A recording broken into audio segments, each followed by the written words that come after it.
प्रिय छात्रों, आज हम लोग कबीरदास की रचना साखी का अध्ययन करेंगे, जिसको अच्छी तरह से समझने के लिए आप लोग अपनी पाठ्य पुस्तक से साखी शीर्षक को खोल करके अपने सामने रखना।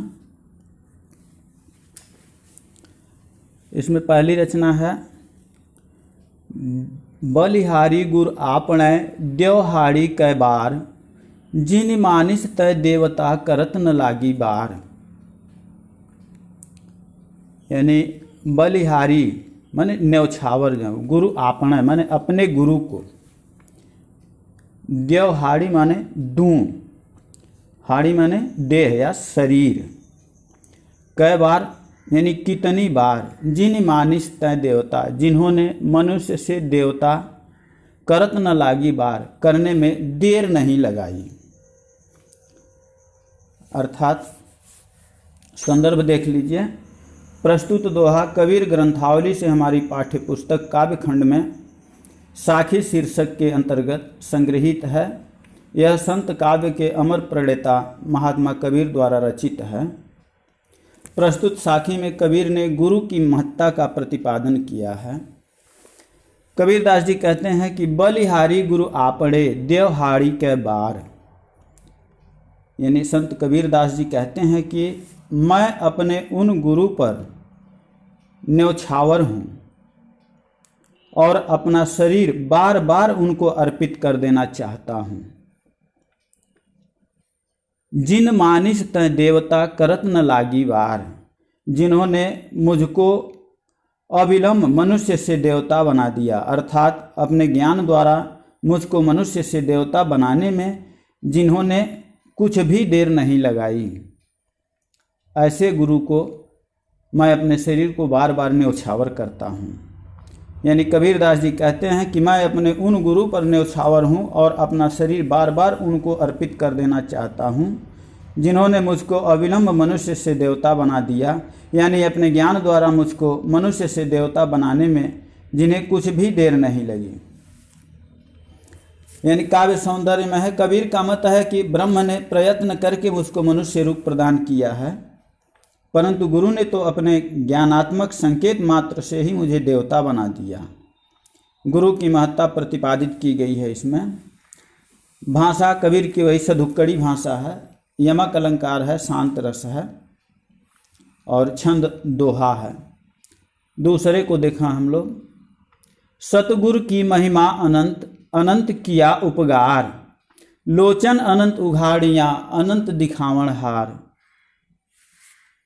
यानी अनंत माने अनंत अपार, उपगार माने उपकार, लोचन अनंत यानी दिव्य दृष्टि, दिव्य दृष्टि, उघाड़ियाँ माने खोल दिया या खोल दिए, अनंत माने अनंत सत्ता यानी प्रभु का विराट स्वरूप।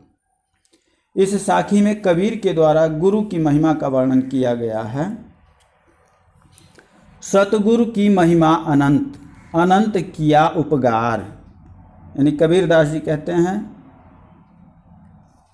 कि सतगुरु की महिमा अपार है और उन्होंने मुझ पर अनेक उपकार किए हैं। लोचन अनंत उघाड़िया अनंत दिखावणहार, उन्होंने मुझको दिव्य दृष्टि प्रदान की और अनंत ब्रह्म के दर्शन कराए हैं, अर्थात भगवान की अनंत सत्ता यानी विश्व ब्रह्मांड के विराट स्वरूप से परिचित कराया है। यानी कबीरदास जी कहते हैं कि सतगुरु की महिमा अपार है, उन्होंने मुझ पर अनेक उपकार किए हैं, उन्होंने मुझको दिव्य दृष्टि प्रदान की और अनंत ब्रह्म के दर्शन कराए हैं, अर्थात भगवान की अनंत सत्ता के विराट स्वरूप से परिचित कराया है। तीसरा देखा हम लोग, दीपक दिया तेल भरी, बाती दई अघट, पूरा किया बिसाहुड़ा, बहुर नयावों हट।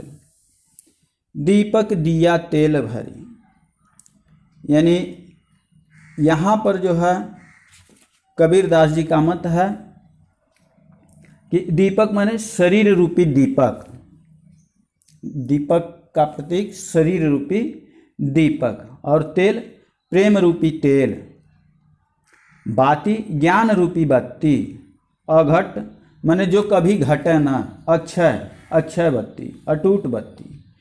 बिसाहुड़ा माने क्रय विक्रय, आदान प्रदान। बहुरी माने फिर, हट माने बाजार या हाट, हाट या बाजार। इस साखी में शिष्य पर गुरु द्वारा प्रदत्त ज्ञान का प्रभाव दर्शाया गया है। कबीरदास जी कहते हैं कि दीपक दिया तेल भरी, बाती दई अघट। यानी संत कबीर कहते हैं कि गुरु ने शिष्य के शरीर रूपी दीपक को ईश्वरीय प्रेम रूपी तेल से भर दिया और उसमें ज्ञान रूपी अक्षय बत्ती डाल दी है। उसकी ज्योति से जीव की पूरा किया बिसाहुड़ा, बहुरी न आवव हट। उस ज्ञान की ज्योति से जीव की सांसारिक वासना समाप्त हो गई, अर्थात सांसारिक भावनाओं का क्रय और विक्रय समाप्त हो गया। परिणामतः जीव को आवागमन के चक्र से मुक्ति मिल गई। अब उसे संसार रूपी बाजार में फिर नहीं आना पड़ेगा। बहुरी न आवव हट, इस संसार रूपी बाजार में फिर उसको आना नहीं पड़ेगा। यानी कबीरदास जी कहते हैं कि गुरु ने शिष्य के शरीर रूपी दीपक को ईश्वरीय प्रेम रूपी तेल से भर दिया और उसमें ज्ञान रूपी अक्षय बत्ती डाल दी। उसकी ज्योति से जीव की सांसारिक वासना समाप्त हो गई, अर्थात सांसारिक भावनाओं का क्रय और विक्रय समाप्त हो गया, जिसके परिणाम स्वरूप जीव को आवागमन के चक्र से मुक्ति मिल गई। अब उसे संसार रूपी बाजार में फिर नहीं आना पड़ेगा।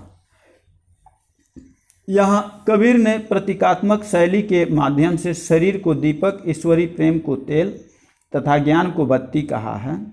भाषा सधुक्कड़ी है, रूपक और अतिशयोक्ति अलंकार है। यहाँ पर दोहा छंद है। चौथा हम लोग देखते हैं, बूढ़े थे पर उबरे, गुर की लहर चमक, भेरा देखा जर्जरा, उतर पड़े फरंक। यानी कह रहे हैं उबरे, उबरे माने बच गए, पार हो गए, निकल गए। लहरी माने कृपा रूपी तरंग, कृपा रूपी लहर। भेरा यानी बेड़ा या नाव, जिसमें बैठकर इस पार से उस पार जाते हैं। जर्जरा माने जीर्ण शीर्ण, पुराना, गला हुआ। फरंक माने फड़क करके, उछल करके, कूद करके। इन पंक्तियों में गुरु कृपा के प्रभाव का वर्णन किया गया है। गुरु की कृपा का वर्णन करते हुए कबीरदास जी कहते हैं कि बूढ़े थे पर उबरे, गुरु की लहर चमकी, कि हम तो भव सागर में डूब ही गए थे, इतने में ही गुरु की ज्ञान लहर, ज्ञान रूपी लहर चमक उठी। भेरा देखा जर्जरा, उतर पड़े फरंक।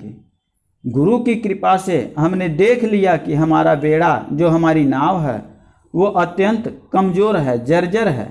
अतः हम उससे उछलकर कूद पड़े और अलग हो गए।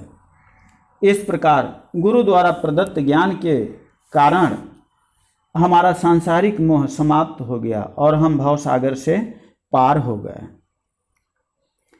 यानी कबीरदास जी कहते हैं कि हम तो भवसागर में डूब ही गए थे, इतने में ही गुरु की ज्ञान रूपी लहर चमक उठी। गुरु की कृपा से हमने देख लिया कि हमारा बेड़ा, हमारी नाव अत्यंत ही जर्जर है, कमज़ोर है। अतः हम उससे उछलकर कूद पड़े और अलग हो गए। इस प्रकार गुरु द्वारा प्रदत्त ज्ञान के कारण हमारा सांसारिक मोह समाप्त हो गया और हम भवसागर से पार हो गए।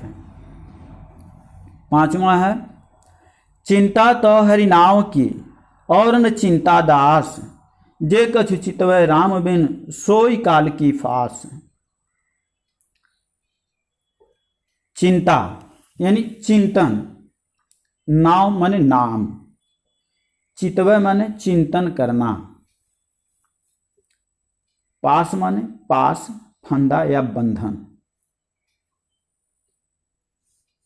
इस साखी में कबीर ने सच्चे सेवक एवं साधक के गुणों का वर्णन किया है। कबीरदास जी कहते हैं कि चिंता तो हरि नाम की और न चिंता दास, यानी कह रहे हैं कि हरि के सच्चे सेवक ईश्वर का ही चिंतन करते हैं, ईश्वर की ही चिंता रहती है उनको, वे अन्य किसी वस्तु की चिंता नहीं करते। वे यानी ईश्वर के भक्त ईश्वर के अतिरिक्त किसी और की चिंता नहीं करते, किसी वस्तु की चिंता नहीं करते।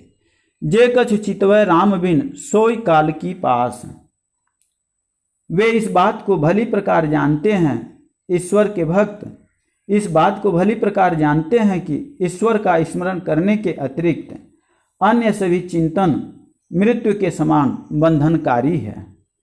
यानी कबीरदास जी कहते हैं कि हरि के सच्चे सेवक ईश्वर का ही चिंतन करते हैं, ईश्वर के ही चिंतन में डूबे रहते हैं, वे अन्य किसी वस्तु की चिंता नहीं करते। वे इस बात को भली प्रकार जानते हैं कि ईश्वर का स्मरण करने के अतिरिक्त अन्य सभी चिंतन मृत्यु के समान बंधनकारी हैं।